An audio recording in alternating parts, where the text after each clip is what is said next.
29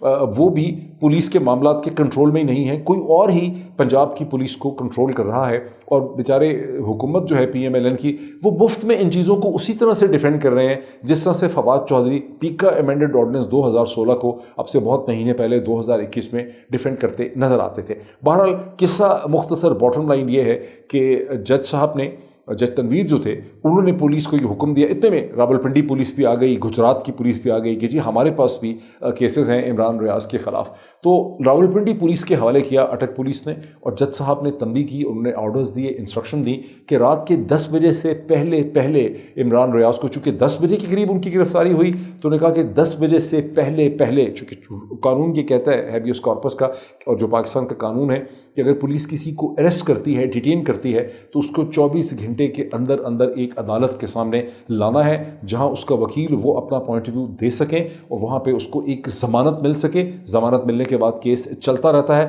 لیکن ضمانت ملنا ہر شخص کا بنیادی ہیومن رائٹ ہے، اس کا قانونی حق ہے، اور ہم توقع کرتے ہیں کہ اب راولپنڈی کے اندر کورٹ نمبر 28 میں جہاں بتایا جاتا ہے کہ جج چودھری پرویز ہیں جنہوں نے اس کیس کو سننا ہے، شاید اس وقت وہ اس کیس کو سن رہے ہوں، میں نے اس حوالے سے ٹویٹ بھی کیا تھا کہ وہ عمران ریاض کو یہاں پر فوری طور پہ ایک بیل دیں گے، کیونکہ کل ایک دن ورکنگ رہ گیا ہے، 5 تاریخ کل مطلب 7 تاریخ ہے،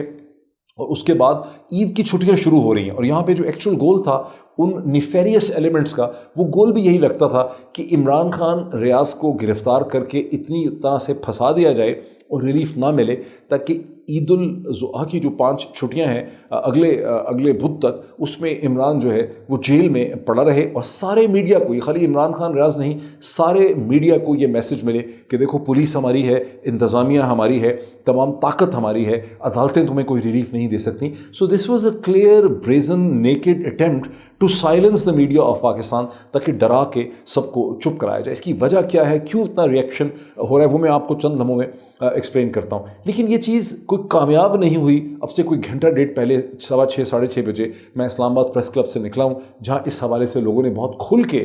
جو ہے اس کو مذمت بھی کی، اسے کنڈیم بھی کیا، بہت غم و غصے کا انہوں نے اظہار کیا، انہوں نے ڈیمانڈ بھی کیا، اور یہ کلیئرلی ویزیبل ہے کہ بجائے ڈرانے کے یہ جو ایک بھونڈی حرکت کی گئی ہے، یہ جو اسٹوپڈ حرکت کی گئی ہے، اس نے معاملات کو مزید خراب کیا ہے، اور ایک ریئیکٹیوٹی اور ایک ریئیکشن جو ہے وہ پیدا کیا ہے۔ تو وہ اسلام آباد کی فوٹیج پتہ نہیں ہے میرے پاس کہ نہیں، اسلام آباد جو پریس کلب کی، وہ بھی میں تھا کہ آپ کو دکھا سکتا۔ میں آپ کو تھوڑا سا یہ بھی ایکسپلین کرنا چاہتا ہوں کہ جو پرائیویٹلی جہاں جج صاحب نے علی اشفاق کو بہت ایڈمٹ کیا، تنویر صاحب نے کہا، اور ایک طرح سے وہ تو مائنڈ بنا چکے تھے کہ کیس نہیں بنتا اگر ان کی جورسڈکشن ہوتی سائبر لاء کی، تو وہ وہیں پر عمران خان ریاض کو بیل جو ہے وہ گرانٹ کا وسکم کر دیتے، اور جو میں سمجھتا ہوں کہ مل جائے گی ان کو۔ پرائیویٹلی طور پہ جو پولیس کے سورسز ہیں، کھل کے تو وہ نہیں کہہ سکتے بیچارے، لیکن پرائیویٹلی طور پہ جو پولیس کے سورسز ہیں وہ ایڈمٹ کر رہے ہیں کہ وہ خود بھی بڑے فرسٹریٹڈ ہیں کہ کیوں ان سے اس قسم کی غلط چیزیں کروائی جا رہی ہیں، جس سے پولیس کی حد تک ہو رہی ہے، پولیس جو ہے نا وہ اسٹوپڈ لگ رہی ہے اس قسم کی چیزوں کو کرتے ہوئے، اور یہ سبھی سمجھتے ہیں کہ اس قسم کا کوئی کیس جو ہے وہ بن ہی نہیں سکتا تھا۔ اب ایک وہ پوائنٹ ہے جس کا میں چاہتا ہوں کہ میں ایکسپلین کروں۔ بہت سے لوگ یہ کہہ رہے ہیں کہ کیوں شور مچا رہے ہیں آپ لوگ، اگر آپ ٹویٹر کے اوپر جائیں، میں ایک آدھ ٹویٹس آپ چیک کر سکتے ہیں کہ لوگ یہ کہنے کی کوشش کر رہے ہیں، رضا ہارون صاحب جو ہیں، جو MQM کے لیڈر رہے ہیں آج کل غالباً برطانیہ میں ہیں، اور بہت سے لوگ ہیں، وہ کہہ رہے ہیں ایسا کیا ہو گیا، یہ تو یہاں ہوتا ہی رہتا تھا۔ یس، اس میں کوئی شک نہیں ہے، یہ بہت افسوس کی بات ہے کہ پاکستان میں صحافیوں کے اوپر قاتلانہ حملے بھی ہوئے، جیسا کہ حامد میر صاحب پہ 2014 میں ان کے اوپر حملہ ہوا، اسی طرح سے سلیم شہزاد صاحب جو ان کو 2011 میں ان کا قتل ہو گیا اسی قسم کے ایک حملے میں، اور جیسے متی اللہ جان کو اٹھایا گیا، جیسے بہت سے لوگوں کو اٹھایا گیا۔ فرق کیا ہے؟ Why this is another law، جو میں نے اپنی ٹویٹس میں کہا۔ دیکھیں، اس سے پہلے جرنلسٹ جو ہیں ان کو نامعلوم افراد نے اسالٹ کیا یا انہیں اٹھا لیا، اور جب سول سوسائٹی اور میڈیا کی طرف سے یا سیاسی حلقوں کی طرف سے پروٹیسٹ ہوا، رد عمل ہوا، شور مچا، لوگوں نے اس کی مذمت کی، تو پھر اگلے 10-12 گھنٹوں کے اندر یہ ایک دن میں رہائی ہو گئی اور کسی کو نقصان نہیں پہنچایا گیا۔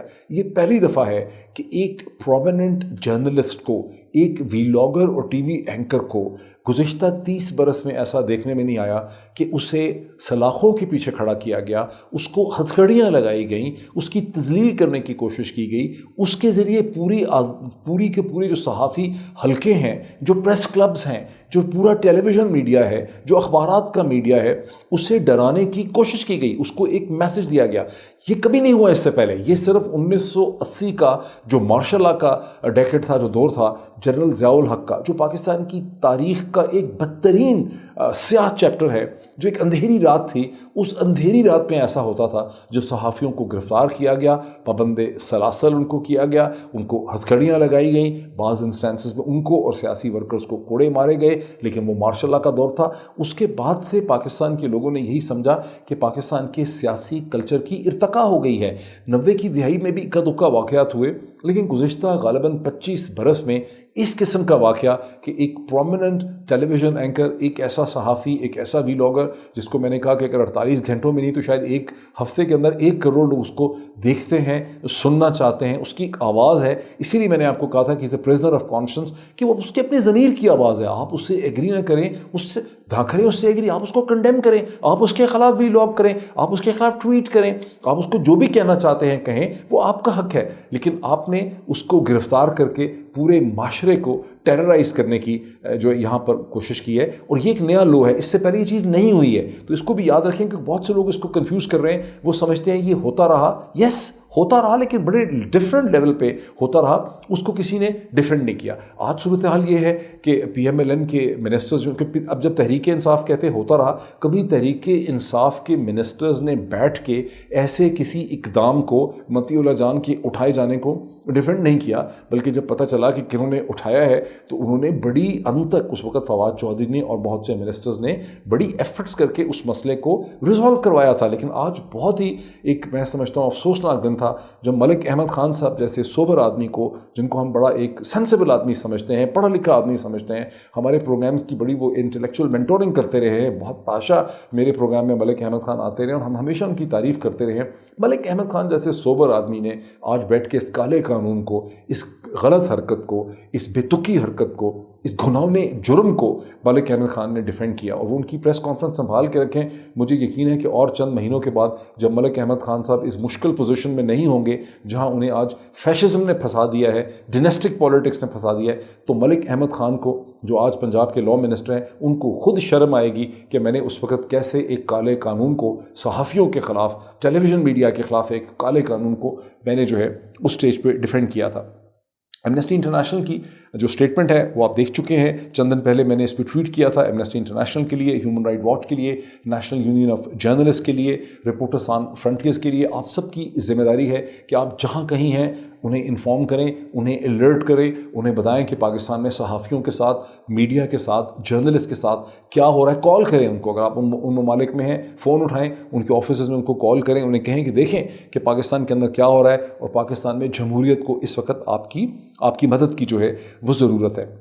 اب سوال یہ پیدا ہوتا ہے کہ یہ سب کچھ اس سٹیج پہ کیوں ہو رہا ہے؟ جو بہت سے لوگ فیملیئر ہیں اندر اس پوری صورتحال سے، وہ کہتے ہیں کہ یہ اسی قسم کا اس وقت ایک خوف ہے، ایک ریئیکٹیویٹی ہے، ایک پریشانی پائی جاتی ہے پاور سرکلز کے اندر، جس قسم کی 25 مئی کی جو ڈکلیئرڈ لانگ مارچ تھی عمران خان صاحب کی، اس سے پہلے جو ایک خوف و ہراس تھا، جو ایک ٹینشن تھی، جو ایک پریشانی تھی، وہی اس وقت پائی جاتی ہے۔ اس کا تعلق 17 جولائی کو ہونے والے جو ضمنی انتخابات ہیں پنجاب میں 20 جگہوں، اس کے حوالے سے۔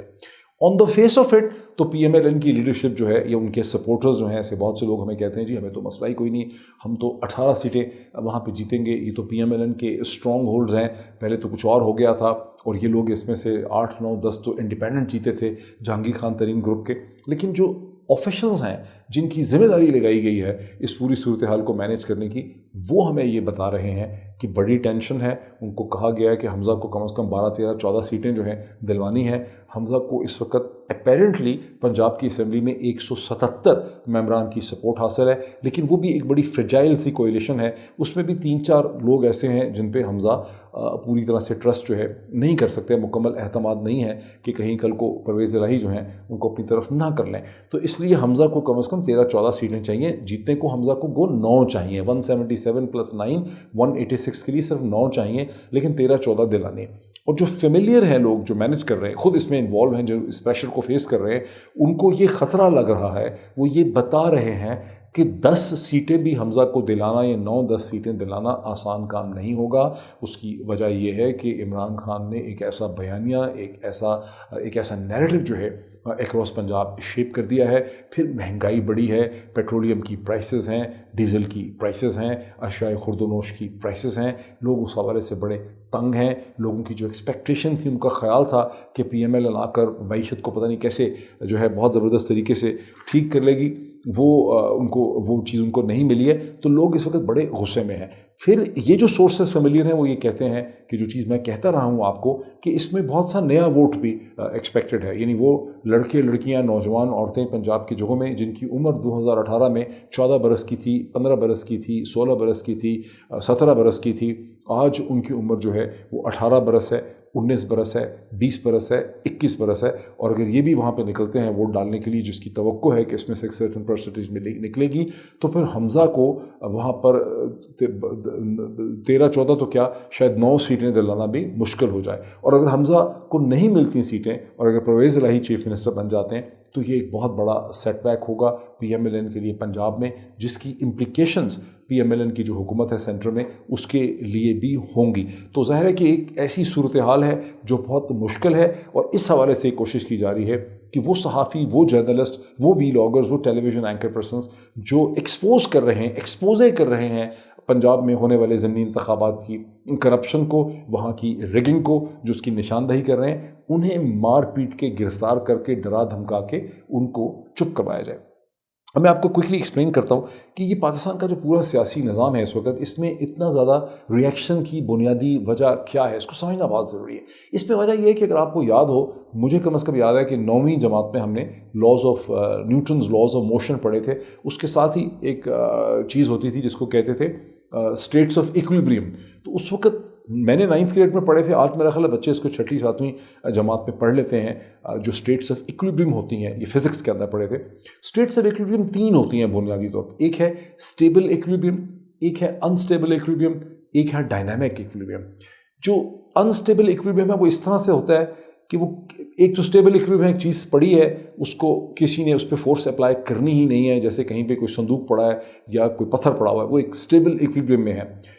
ایک انسٹیبل ایکویلبریم ہے کہ ایک چیز اس طرح سے پلیس ہے کہ ذرا سے بھی فورس اس کو لگتی ہے، ذرا سے بھی موومنٹ کہیں سے ہوتی ہے تو وہ چیز گر جاتی ہے۔ اور ڈائنامک ایکویلبریم وہ ہوتا ہے جیسے سیسا ہے، جس کو مسلسل موومنٹ ہو رہی ہے لیکن اس کا اپنا ایک فلکرم ہے، اس کا اپنا ایک بیلنس ہے، وہ ڈائنامک ایکویلبریم کی ایگزامپل ہے۔ سیاسی طور پر جو مغرب کی جمہوریتیں ہیں، برطانیہ ہے، پورا یورپ ہے، ویسٹرن یورپ ہے اور امریکہ ہے، کینیڈا ہے، یہ ایگزامپلز ہیں ڈائنامک ایکویلبریم کی۔ اور اسی قسم کا ہمارے نیبرہڈ میں ایک ملتا جلتا، اتنا تو پرفیکٹ نہیں ہے لیکن ایک ڈائنامک ایکویلبریم ہندوستان کے اندر بھی پولیٹیکل ایگزسٹ کرتا ہے۔ پاکستان میں ڈائنامک ایکویلبریم کبھی آیا ہی نہیں، اور عمران خان کی حکومت جو تھی وہ بڑی مشکل سے جو ہے آپ سمجھیں کہ انہوں نے ایک ایکویلبریم جو ہے، ایک انسٹیبل ایکویلبریم، پاکستان ہمیشہ ہی انسٹیبل ایکویلبریم میں رہا ہے، کبھی بھی پاکستان میں ڈائنامک ایکویلبریم اچیو نہیں ہو سکا۔ اور ڈائنامک ایکویلبریم نہ ہونے کی وجہ سے یہاں سوچا جاتا ہے کہ اگر آپ مارشل لاز لگا دیں گے تو آپ شاید پروگریس کر لیں گے، آپ اسٹیبلٹی اچیو کر لیں گے، بیکاز پاکستان کی پالیٹکس میں ڈائنامک ایکویلبریم نہیں ہے۔ تو عمران خان کی جو انسٹیبل ایکویلبریم کی گورنمنٹ تھی، وہ بڑی مشکل سے چیزیں اوپر نیچے کر کے کھینچ تانچ کے اکانومی کو، پالیٹکس کو، گورننس کو مینیج کر رہی تھی۔ جب اس کو ایک جھٹکے سے غیر قدرتی طریقے سے، یعنی میں on the face of it constitutional تھا، لیکن ایک غیر قدرتی طریقے سے جب عمران خان کی حکومت کو ہٹایا گیا تو وہ جیسا کیسا بھی انسٹیبل ایکویلبریم تھا وہ بھی بہت بری طرح سے ڈسٹرب ہو گیا۔ اس وقت پاکستان کا جو پورا نظام ہے اس کا ایکویلبریم جو ہے وہ بہت ہی بری طرح سے ڈسٹربڈ ہے، انسٹیبل ہے، اور جو پاورز ہیں جو لے کر آئی ہیں اس نظام کو، وہ مسلسل کی کوشش کر رہی ہیں کہ اس انتہائی انسٹیبل ایکویلبریم کو کسی طرح سے ایک ڈائنامک ایکویلبریم میں بدلا جائے۔ ان کا یہ خیال ہے کہ 17 جولائی کے انتخابات کے بعد ہم اسے ایک ڈائنامک ایکویلبریم کی طرف لے جائیں گے. یہ ہونے نہیں لگا. جیسے کہ انہوں نے عمران ریاض کو اٹھانے کے بعد سوچا تھا کہ ہمیں ایک نیا ایکویلبریم مل جائے گا، فیئر کا ایکویلبریم مل جائے گا، ایک نیا اسٹیٹ آف فیئر ملے گا، وہ نہیں مل سکا. اسی طرح سے الیکشن میں جتنی بھی ریگنگ کر لیں، ان کو ڈائنامک پولیٹیکل ایکویلبریم جو ہے وہ نہیں مل سکے گا. ڈائنامک پولیٹیکل ایکویلبریم اگر پاکستان کو چاہیے تو صرف اور صرف ایک فوری، early, free, fair, transparent election سے مل سکتا ہے، جس میں ایک نئی حقیقت جو ہے وہ بارز وجود میں آئے گی، جس کو کہ لوگ اس پہ یقین کر سکیں گے، اسے بلیو کر سکیں گے. Thank you so much.